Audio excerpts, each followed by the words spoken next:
Olá, que bom que você está aqui com a gente de novo. Está começando mais um podcast Sabor e Saúde da Record Brasília. A gente vai falar hoje sobre câncer coloretal.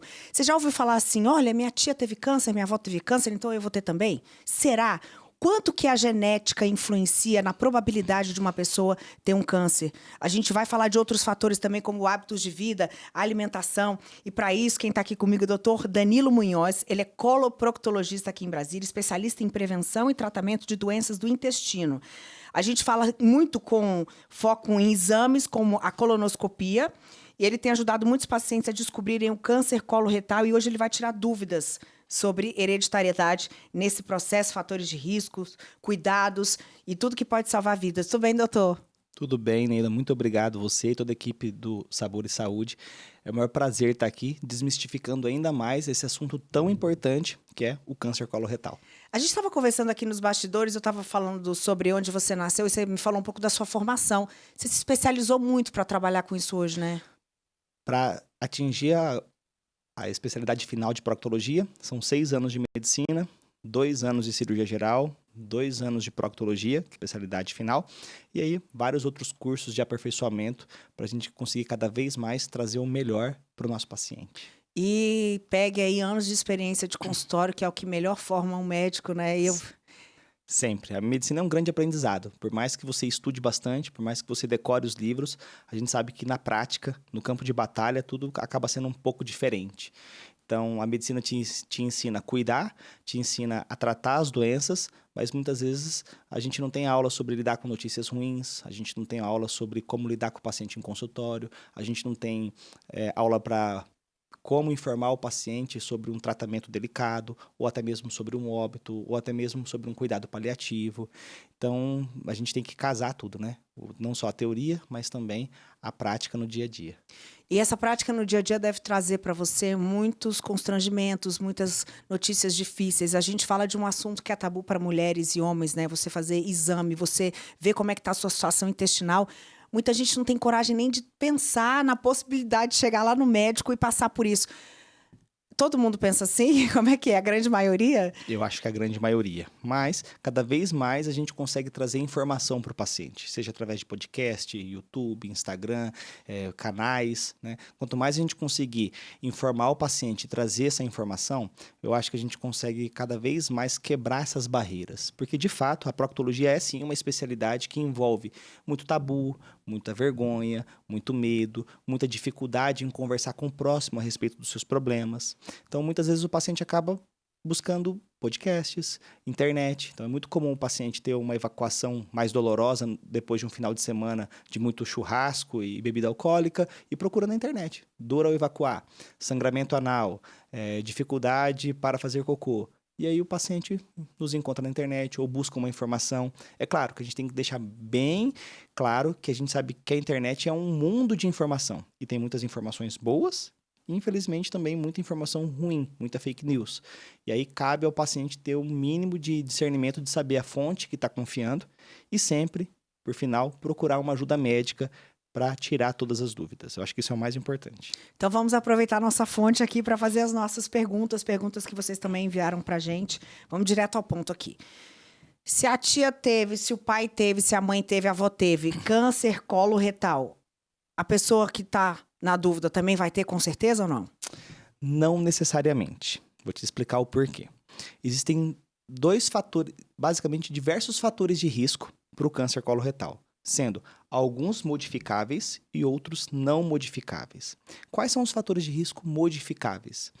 É uma alimentação pobre em fibra, é o consumo excessivo de carne vermelha, é o uso abusivo de alimentos ultraprocessados, é o famoso descascar menos e desembalar mais, é a falta de atividade física, o consumo de álcool, é o uso crônico de antibióticos. Então, esses fatores são modificáveis. Porém, existem fatores que a gente não consegue modificar, que são fatores relacionados principalmente ao envelhecer e também à hereditariedade. Então, o fato da minha mãe ou da minha tia ter câncer faz com que eu também tenha? Não necessariamente. A gente sabe que a gente aumenta o risco e por isso a gente precisa falar tanto em prevenção. Agora, dizer que porque sua mãe teve, você também terá, isso a gente não pode afirmar. Tá. E o que a gente pode ligar ao câncer coloretal? O que faz uma pessoa desenvolver esse tipo de câncer, além da parte genética? Perfeito. O câncer coloretal, assim como todos os outros cânceres, surgem basicamente de uma multiplicação desordenada das células. Isso a gente tem que ter ideia, né? Nossas células são programadas para nascer, crescer, reproduzir e morrer.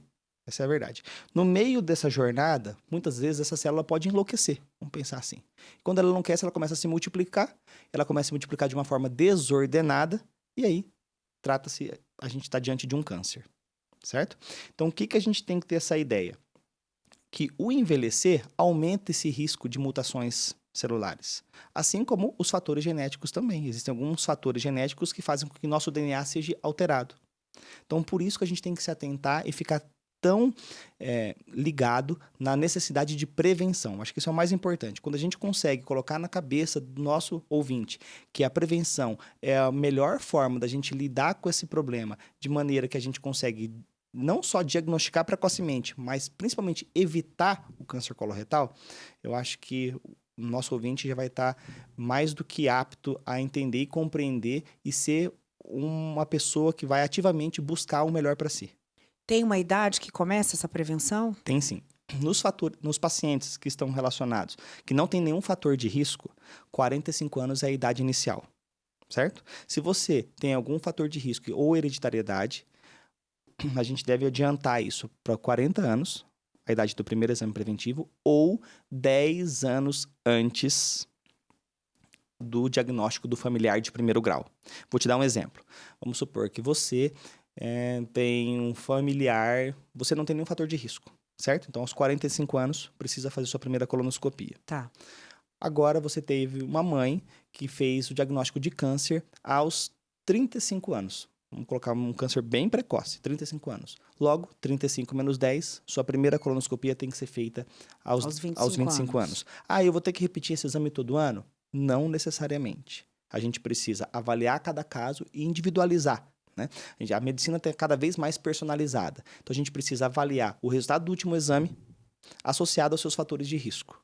E aí, sim, definirmos juntos a data do próximo exame. Mas não é um exame, na maioria das vezes, para ser feito todo ano. São raríssimos os casos que precisam ser feitos anualmente. Principalmente os casos de síndromes genéticas. Esse câncer, ele dá sinais ou ele é silencioso? Câncer de intestino, ele é muito silencioso.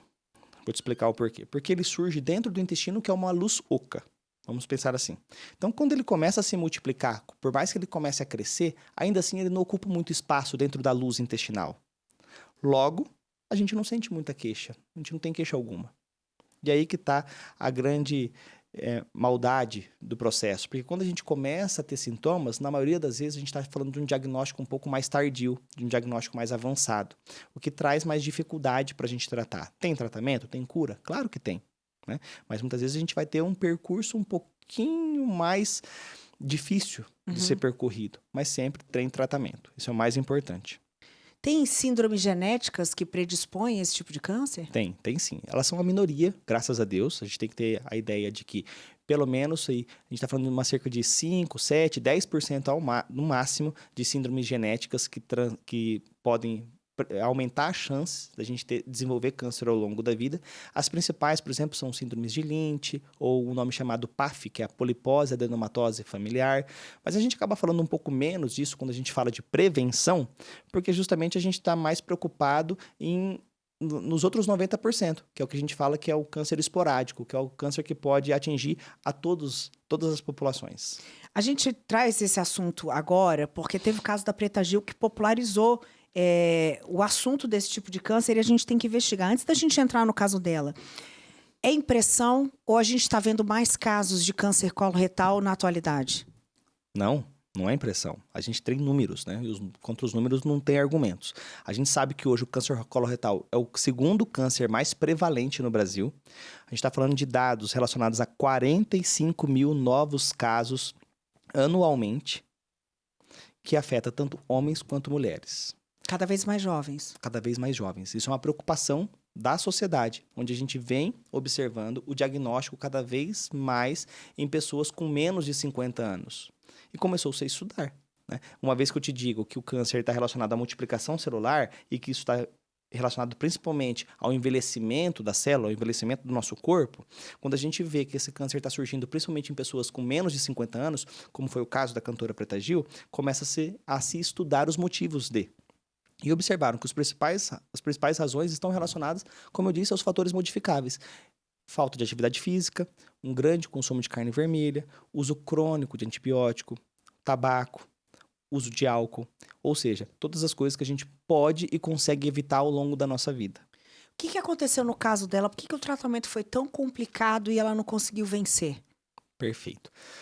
Antes de tudo, acho muito justo a gente falar que a força com que a Preta Gil tratou todo o seu problema é inegável, né? E que ela fez de todo o seu caso não se transformar só mais um número dentro da estatística e está fazendo com que a gente agora consiga conversar a respeito, aumentando ainda mais a informação e o poder do paciente de buscar essa prevenção. Eu acho que isso é o mais importante. Foi mais uma bandeira da Preta, né? Mais uma bandeira, né? Como a gente fala, é uma doença super silenciosa e uma cantora utilizou da sua voz e do seu corpo para levantar essa bandeira, né?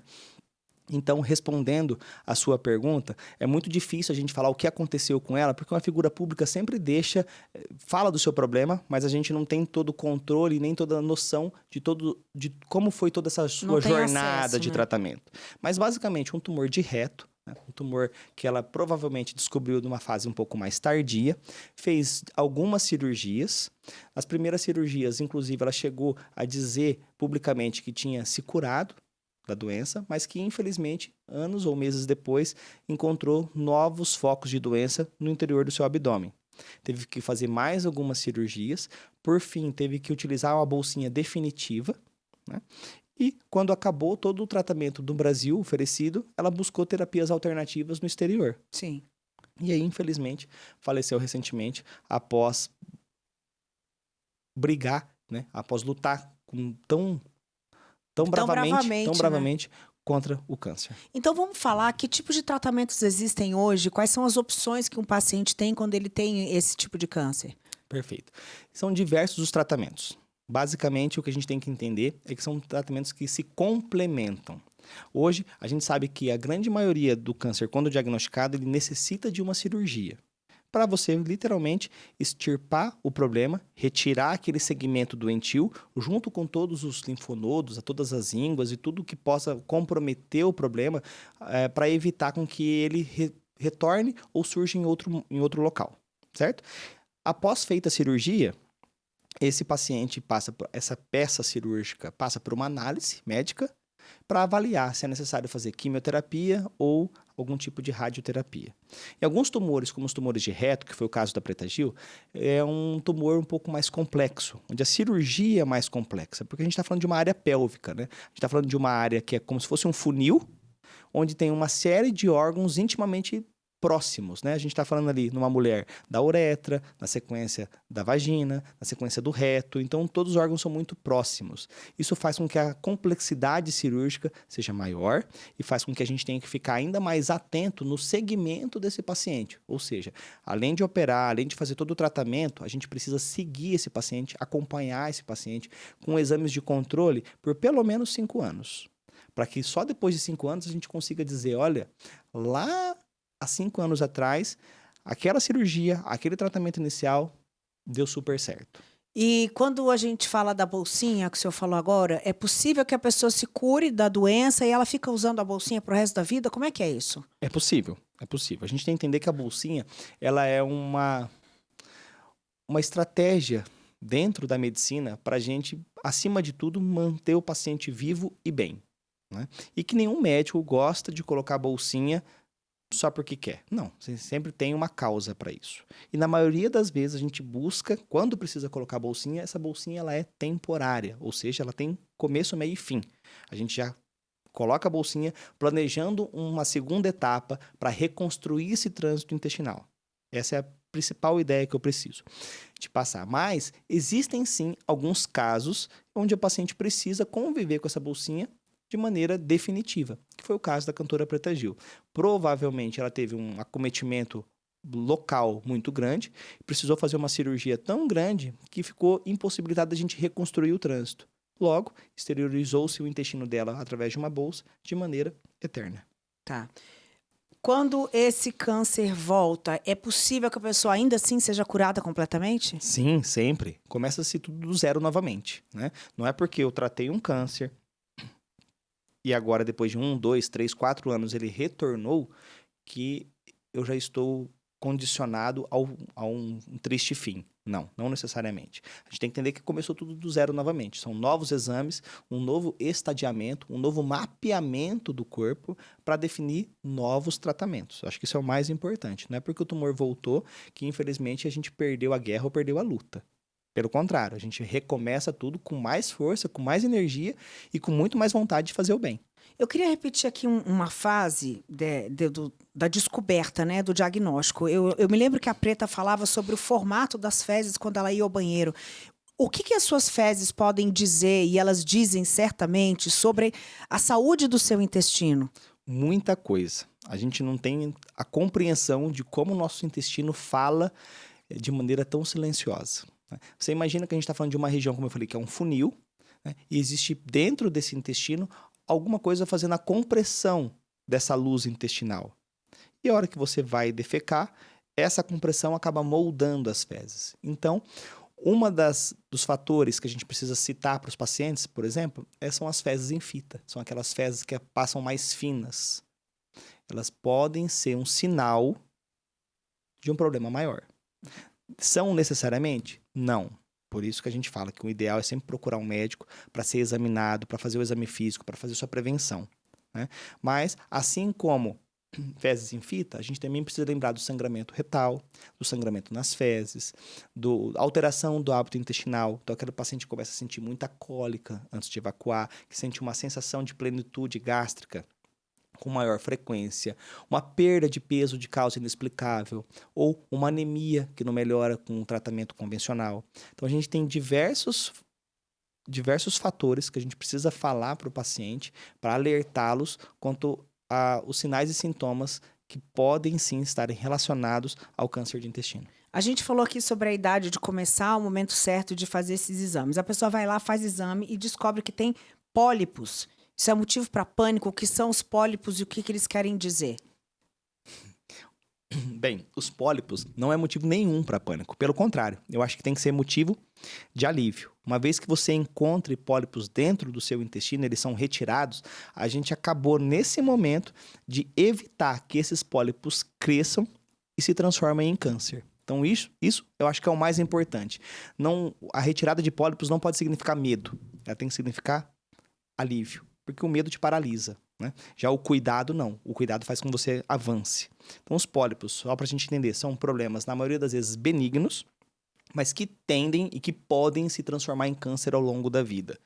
Esse crescimento demora anos, muitas vezes 5, 8, 10, 12 anos. Então, quando a gente faz a colonoscopia e a gente tem a possibilidade de retirar esse pólipo, literalmente é retirar ele do corpo do paciente e jogar fora, vamos pensar assim, a gente está proporcionando para o paciente a chance dele viver sem câncer. É por isso que a gente fala tanto da colonoscopia, que é o exame padrão ouro, que é o exame que ele é o mais indicado para a prevenção do câncer de intestino e que ele não só faz o diagnóstico precoce, mas também ele previne, ele evita o câncer de intestino. Gosto muito de fazer uma analogia, por exemplo, com o exame de Papa Nicolau. As mulheres vão anualmente fazer o exame de Papa Nicolau com a ideia, muitas vezes, de que estão evitando o câncer.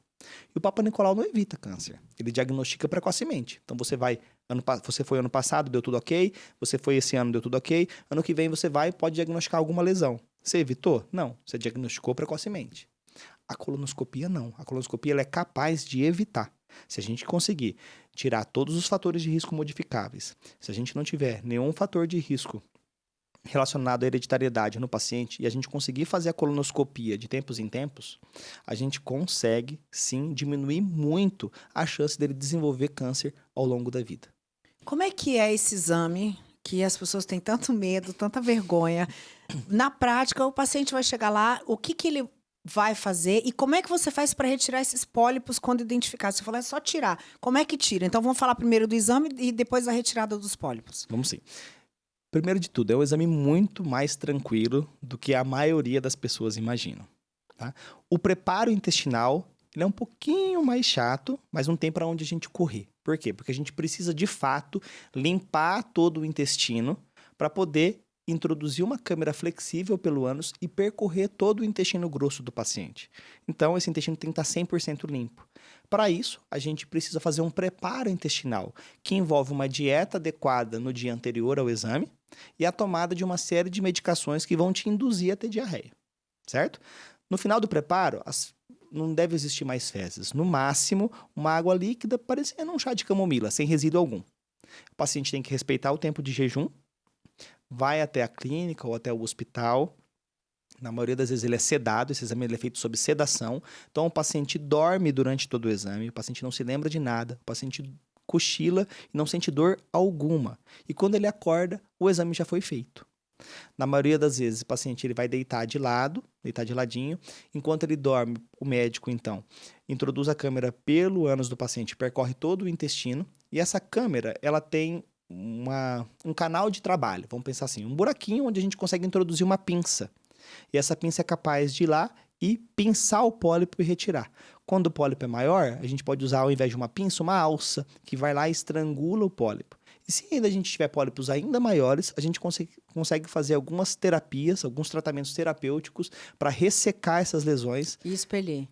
E a gente consegue, pelo canal de trabalho, buscar essas lesões e a gente guarda todas, porque essas lesões elas são enviadas para um patologista, para um outro médico que vai avaliar, através de lâminas, o que eram aqueles pólipos. Se eram pólipos benignos, qual é a benignidade dele e se eram pólipos malignos também. Entende? A colonoscopia pode muitas vezes até tratar um câncer. Existem pólipos, por exemplo, que dentro do pólipo existem algumas células cancerígenas. Se eu tiro esse pólipo com uma margem de segurança, pensa no pólipo como se fosse uma couve-flor.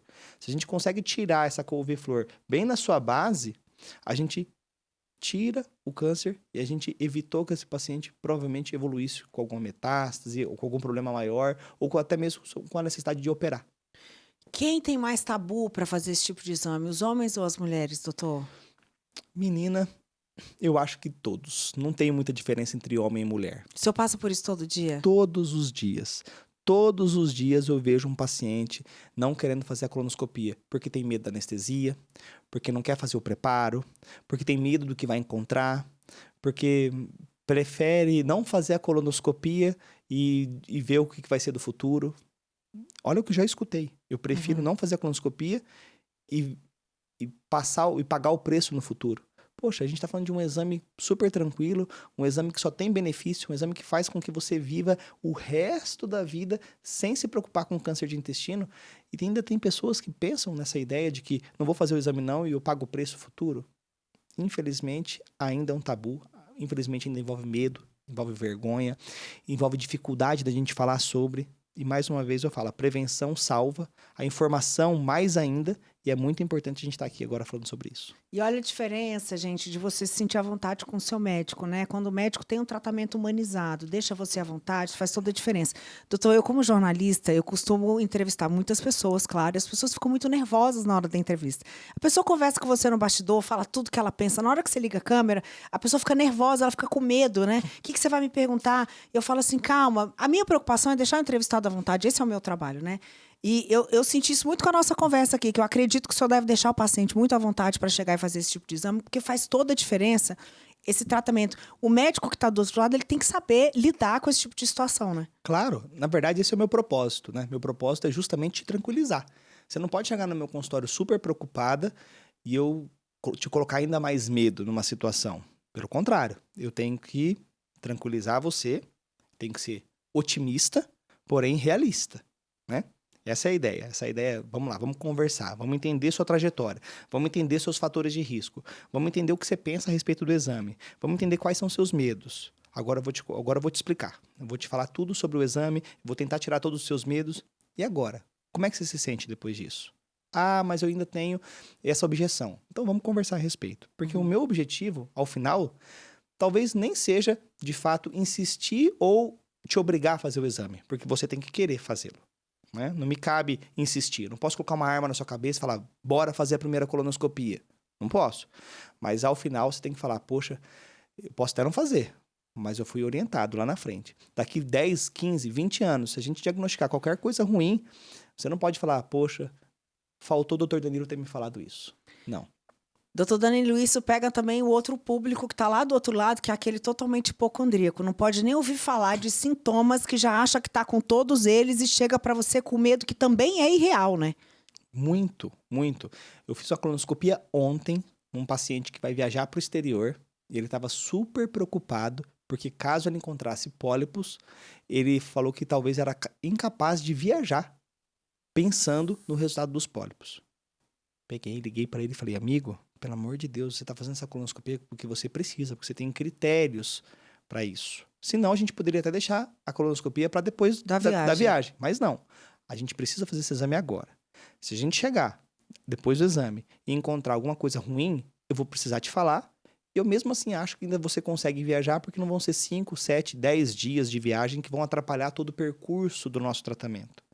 E se eu encontrar apenas pólipos e conseguir te dizer, ou te olhando nos olhos, que são pólipos provavelmente benignos, cara, eu não tenho mais condição de te ajudar. Como é que você quer que eu te ajude mais do que isso? Eu tô te olhando no olho, se eu tô me colocando ao seu lado, se eu tô te pegando na mão e tô falando, viaja tranquilamente, porque enquanto isso eu vou estar cuidando desses papéis, desses resultados, e eu vou te avisar. Ele fez o exame, encontramos pólipos e ele ficou super tranquilo. Ai, que bom, a diferença é enorme. A gente está falando de um atendimento com todo esse carinho, com toda essa atenção, com todo esse preparo. Como é que é para o paciente do SUS? Ele tem acesso a esse tratamento, a essa investigação e esse acompanhamento? Ele tem acesso, sim, mas a gente sabe que o SUS dentro do Brasil é muito amplo. Então, a gente está falando de diversas regiões e de diversos Brasis, né? Isso, diversos Brasis, essa é a verdade. Então, eu não posso dizer para você que ele não tem acesso. Sim, tem acesso a coloproctologista, tem acesso ao exame de colonoscopia, porém, a gente tem que respeitar, sim, o fluxo de cada região. Então, eu não posso dizer para você que o paciente tem acesso rápido. Em alguns lugares até vai ter, outros lugares, infelizmente, vai precisar esperar um pouquinho mais. É por isso que dentro do Sistema Único de Saúde, a gente tem um outro exame que a gente faz para rastreio do câncer de intestino, que é a pesquisa de sangue oculto nas fezes. É um exame muito sensível, porém pouco específico. O que eu quero dizer com isso? O exame é muito sensível. Meia gota de sangue vai positivar. Tá. Porém, muito inespecífico. Sangrou? Ok. Da onde, doutor? Não sei. E a gente precisa investigar. Então, o Sistema Único de Saúde usa essa pesquisa de sangue oculto porque é um exame barato e rápido. Uma vez que ele venha negativo, a gente tem que repetir ele anualmente.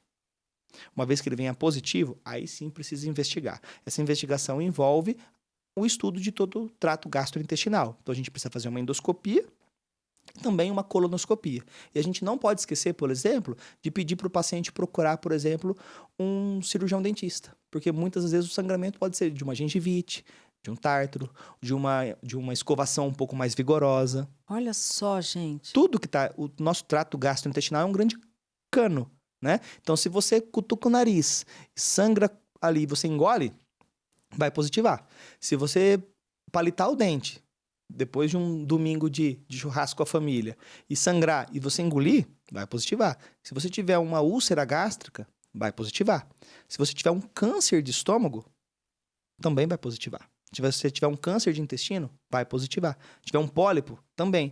Se tiver uma hemorroida, claro. Então, Entende? se tiver a condição de buscar um profissional fazer uma colonoscopia dentro desses padrões que ele passou aqui, de referência, de idade, de predisposição, faça isso porque é mais objetivo. Antes da gente finalizar, eu queria só que o senhor falasse a importância do intestino para o nosso organismo, porque é nele que a gente absorve todos os nutrientes que a gente precisa para alimentar todo o nosso corpo. Chamam de segundo cérebro, tem congressos só para falar do intestino, porque ele é muito importante para a gente, né? O intestino está cada vez mais sendo estudado. E isso é muito legal porque a gente começa a cada vez mais ver que diversos outros problemas estão relacionados sim ao intestino. É claro que quanto mais a gente estuda, mais a gente precisa estudar para conseguir fortalecer essas ideias que vêm surgindo. Como, por exemplo, o tratamento do autismo com transplante de fezes. Olha só. Entende? Então, existem algumas vertentes que tratam, sim, o intestino como um dos causadores do autismo, porque ele altera a microbiota intestinal e a gente observa, então, que se a gente conseguir fazer um transplante, a gente pode tentar melhorar. São estudos ainda iniciais, mas que já mostram, sim, a importância do intestino dentro desse contexto. Né? Eu sou do Paraná, quando a gente andava nas estradas de chão e nosso pai passava aquelas lombadas com velocidade alta, a gente falava, deu um frio na barriga. Sim, né? sim, é igual as tesourinhas aqui de Brasília. Isso. Ou quando você vai estar prestes a fazer um vestibular e você fala, nossa, eu tô com borboleta no estômago. Ou quando a gente está próximo a encontrar um namorado, né? Nossa, eu tô sentindo um negócio aqui no estômago. E a gente já vê que isso, na verdade, é o intestino como um segundo cérebro. É ele transformando todos esses sentimentos em uma série de hormônios que vão melhorando o seu humor, que vão melhorando o seu hábito intestinal, a frequência das fezes, a qualidade das fezes. É muito comum, eu atendo muitas vezes pacientes que estão prestes a fazer uma prova de concurso aqui em Brasília, ou vestibular, e falam, doutor, uma semana antes da prova, eu morro de diarreia. Sim, Enem, paz, tudo isso. Eu já perdi prova. O paciente fala, eu já perdi prova porque eu tive um piriri tão forte no dia anterior que eu não consegui fazer a prova. E tem neurônios também no intestino? Muitos, milhares, né? Hoje a gente sabe que o intestino é o maior produtor de hormônios como a serotonina, que é o hormônio relacionado, por exemplo, ao humor. Quando a gente consegue potencializar isso, fazendo atividade física, controlando nossa alimentação, melhorando aquilo que a gente vai comer, comendo mais frutas, em detrimento de alimentos ultraprocessados, a gente consegue cada vez mais nutrir esse intestino com os melhores alimentos para que, em troca, ele traga para a gente só os benefícios. Danilo, o senhor arrasou. Obrigada. Eu tenho certeza que um monte de gente agora vai se encorajar e marcar aquele check-up necessário, porque prevenir é melhor do que remediar, e esse ditado é mais velho do que eu. Então, faça isso. Eu queria agradecer a sua presença aqui hoje. Isso, eu que agradeço. Como eu disse no começo, eu acho que o quanto isso é importante, a gente conseguir trazer informação de qualidade para as pessoas que precisam, né? A gente tem que trazer informação gratuita para as pessoas, né? Informação que é ligar um canal de TV, buscar fontes confiáveis e sim encontrar informação que vai ajudar essa pessoa a ter qualidade de vida. Eu acho que isso é o principal. Né? Quando a gente fala de prevenção, a gente está falando de qualidade de vida. Né? Acho que a colonoscopia ela precisa ser frisada nesse âmbito, porque quando a gente consegue prevenir, a gente consegue trazer não só a qualidade de vida, mas a gente consegue trazer a possibilidade desse paciente, ver seu filho crescer, conquistar tudo aquilo que deseja e, principalmente, falecer, sim, porque a gente sabe que isso é o único mal inevitável, mas da melhor maneira possível. Olha, eu queria finalizar dizendo que, em conversa com muitos médicos e pacientes que enfrentaram o câncer, que o câncer, hoje, ele fala muito mais de vida do que do fim da vida. Porque quando essas pessoas receberam o diagnóstico, elas pararam para dar valor à vida e a cuidar do organismo, da saúde, do dia a dia, das coisas pequenas e simples da vida, como nunca fizeram antes. É um convite do autoamor e do autocuidado. Então, que a gente não precise ter uma notícia triste para poder valorizar o que a gente já tem de graça, que é a nossa vida e a nossa saúde. Eu quero agradecer o Dr. Danilo Munhoz. A gente falou hoje sobre câncer coloretal. A gente disse aqui que é um dos cânceres que mais mata no Brasil, mas é um câncer que tem altíssima chance de cura se prevenido com antecedência. Então, se você tiver casos na família ou não, vá fazer a prevenção, cuide de você. Espero que você tenha gostado do nosso podcast de hoje. A gente está em todas as plataformas de podcast, além do nosso portal R7, claro. A gente está no Spotify, no Deezer, no Play Plus. Acompanhe a gente no YouTube também. Esse aqui foi o Sabor e Saúde, nosso podcast da Record. Obrigada pela sua companhia e, claro, manda esse conteúdo para quem você achar que vai se beneficiar com ele, tá bom? Um beijo e até a próxima.